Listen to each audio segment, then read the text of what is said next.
Alright, good morning. Today is dyno day. I'm going to load the bike up, bring it down to Champion Cycle, put it on the rolling dyno. The bike's running pretty good. I did have some smoke coming out of here, but this morning I took the valve cover off again and made sure everything was good. Torqued down the head again, so just to make sure everything was like bang on. I was a little nervous about bringing it to the dyno, but yeah, I'll show you guys a little before and after in this video. I do have a clip of the before and a dyno graph, so I'll put this here.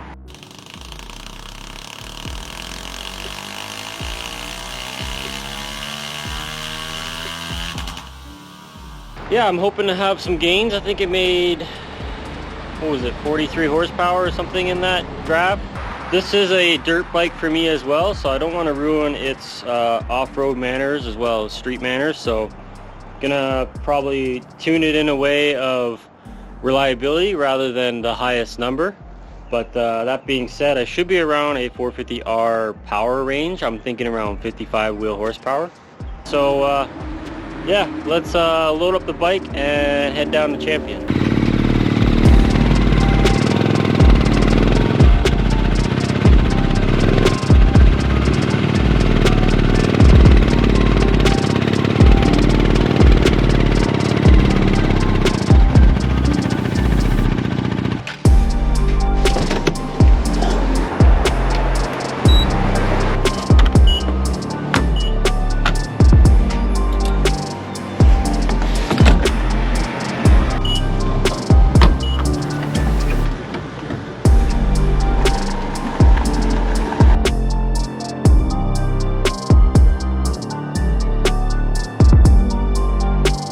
Man, gas is expensive. I just put like, what was it, $105 in a Ridgeline that was only 3/4 empty, and two 25-liter jerry cans and like a few liters in the bike, and that was $105 as well.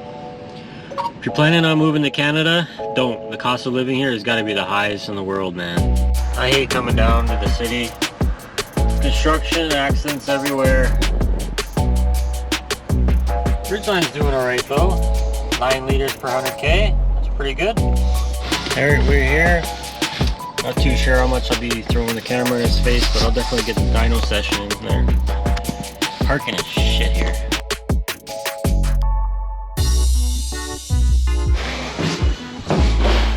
So I have to take the bike all back apart.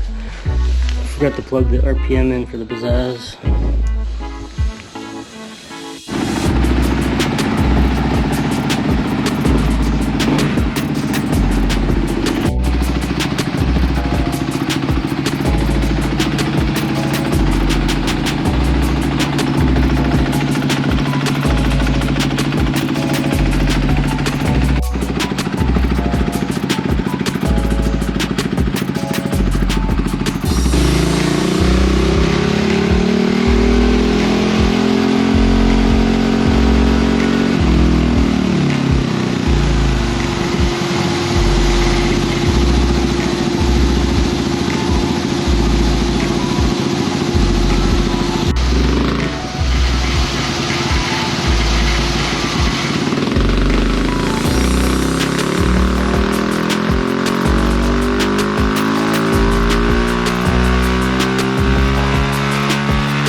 it. We are done.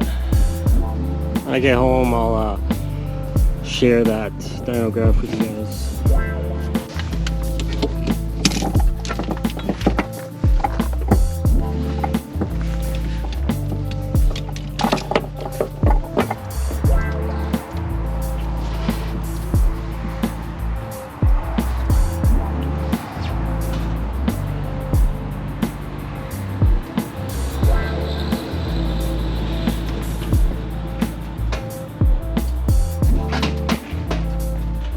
Alright, what's up guys? We're back home after the dyno session. Super happy with the results. I have the results right here. We made 51.11 wheel horsepower and 33.11 foot-pounds of torque. That is real good for 450L. Here, let me show you guys.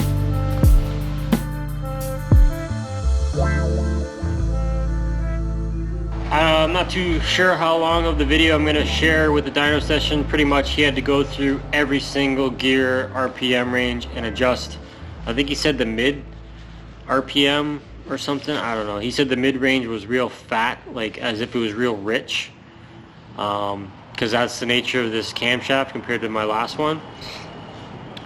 So he worked his magic. He did a good job. I highly recommend Champion Cycle in Toronto if anyone is interested in getting their bike tuned or worked on. He knows his stuff. The tuner I have on my bike is a Bazaz. Bazaz actually stopped supplying tuners, and now I'd probably recommend a Dynojet Power Commander. You can go for Vortex, but like a guy like this, he wouldn't be able to give you a custom tune. If you get a Vortex, you're going to be stuck with whatever's loaded on that Vortex. There's very few people that can make you a custom map in a Vortex. And then the Vortex alone is what, like $1,000 or something like that? It's crazy. So yeah, super stoked. Pretty excited. I'm probably going to take this thing for a rip later tonight. I might strap the camera to me just to show some of the road manners. But if you're interested in watching the camshaft install, the video I posted, I guess it would be the 3rd or 6th. I'll post a link to it here. So yeah, thanks for watching guys. Consider subscribing. I'll be bringing this bike along, I think this Sunday I'm having an off-road event, so you get to see some of the off-road manners of it. Yeah, thanks guys. Okay, first ride of the year for me. First ride on the 450L.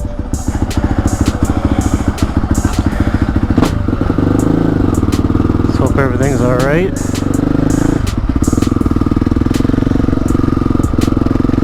Thought I got rid of that engine light. The engine light reset procedure is pretty shitty. The instructions aren't very good. Whatever, we gotta look at an engine light all day now.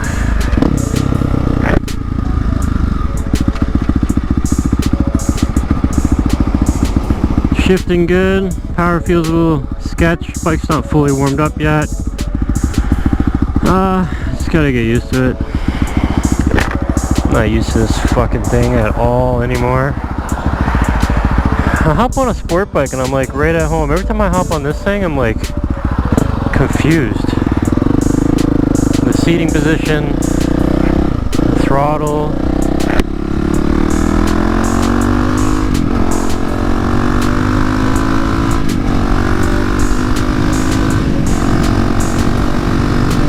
Sounds different than last year, that's for sure. Meeting a buddy up here, he says he's getting gas. Clutch lever's in a weird spot, but I think when I stand it's better. Front end feels so much more flickable and light.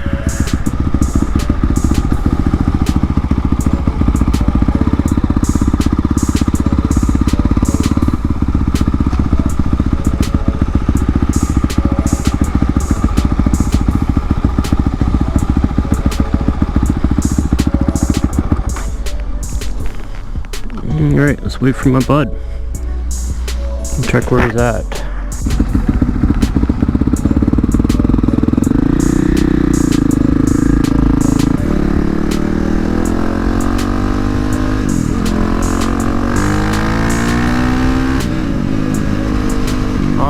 definitely got some fucking go.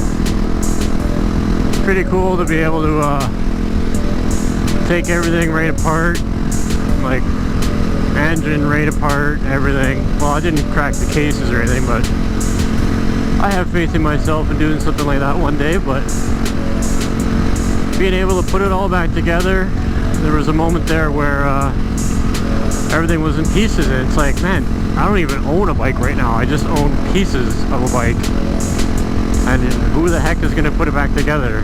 So it's kind of nerve-wracking. Definitely have to have some patience for something like this.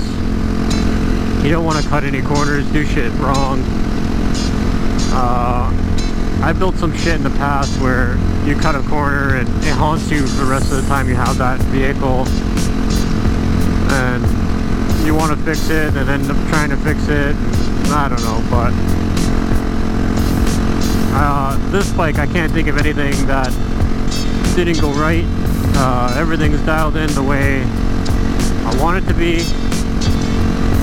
I would have liked to have changed the suspension fluid, like the fork oil and shock oil. I'll probably do that at the end of the year. I don't really feel like taking the rear shock off.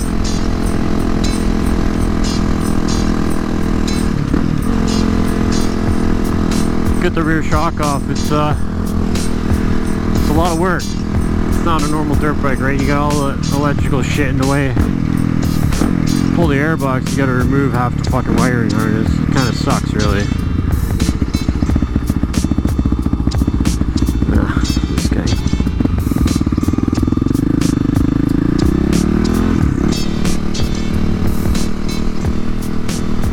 It's gonna suck riding it in the dirt. I'm not looking forward to getting this thing dirty. I do not want to get it dirty.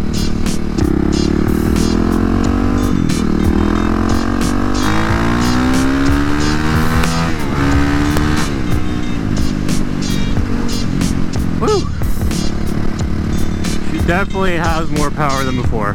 Definitely. Yeah, I ride like CBR 1000s and Ducati 200 horsepower bikes. Well, I used to ride Ducati 200 horsepower bike. I like speed, I like power. A lot of people say like, hey, do you think it's too much power? I don't mind the power. I can handle it. I think I can, at least. And it's all in your wrist, right? Like, if you want to crack on it, crack on it. If you want to go full throttle, go full throttle. If you don't want to go full throttle, don't go full throttle. That's all it is, right? Wanted to mention that I wanted to do, I just thought about it. I did buy a GPR steering stabilizer, but these extra triple clamps don't allow it to be adapted for the bracket they come with. So I'm gonna have to try and make an adapter bracket, maybe probably do it over next winter or something. We'll see, or if I'm dire need. I figured now that I brought the trail number in, the rake in with these offset triple clamps, the front end might be a little bit more nervous under certain conditions, you know, like where I think sometimes on the track you get the front wheel a little light, and then you're trying to turn as well and all that. Like, you can get into a speed wobble sometimes, and I just wanted a steering stabilizer for comfort. So yeah.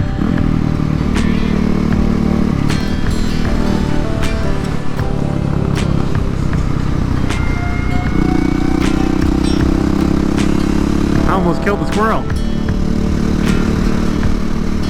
Somehow he survived that. I was waiting for the bump.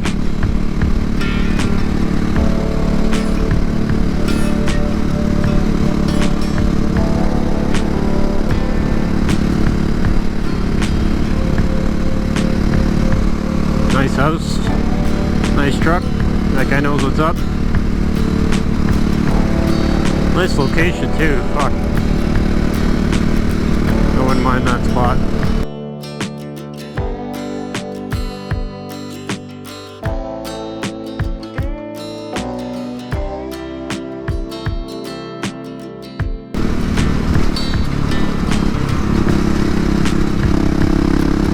mind the bumps on this bike, but my buddy Rob behind me, he's probably having a hell of a time over these bumps. He's still right behind me, soaking them up.